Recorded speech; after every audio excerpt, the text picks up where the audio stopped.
Team India young allrounder అలాగే తెలుగు కుర్రాడు నితీష్ కుమార్ రెడ్డి ప్రస్తుతం ఇండియన్ క్రికెట్లో ఒక సెన్సేషన్.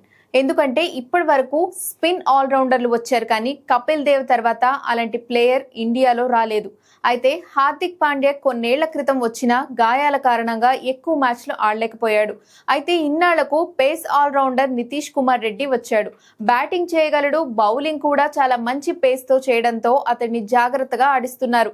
ఈ క్రమంలో ఎన్ని జాగ్రత్తలు తీసుకున్నా నితీష్ కూడా గాయాల బారిన పడటంతో ఇప్పుడు బీసీసీఐ కూడా ఒకంత భయానికి గురవుతుంది. అంతేకాదు, ప్రస్తుతం ఆసీస్ పర్యటనలో ఉన్న టీమిండియా 3 వన్డేల సిరీస్ ఆడుతుంది. అందులో చివరి వన్డేలో నితీష్ గాయంతో దూరమయ్యాడు. ఇక ఇదే ఏడాది ఆరంభంలో ఆస్ట్రేలియాలో టెస్ట్ డెబ్యూ చేసిన నితీష్ ఆ తర్వాత అంతగా ఆడింది లేదు. గాయంతో ఎక్కువగా ఎన్సీఏలోనే గడిపాడు. ఇప్పుడు మళ్లీ గాయం కారణంగా సిడ్నీ వన్డేకు దూరమయ్యాడు. దీంతో అతడు శరీరంపై మరింత కేర్ తీసుకోవాలని క్రికెట్ విశ్లేషకులు అంటున్నారు.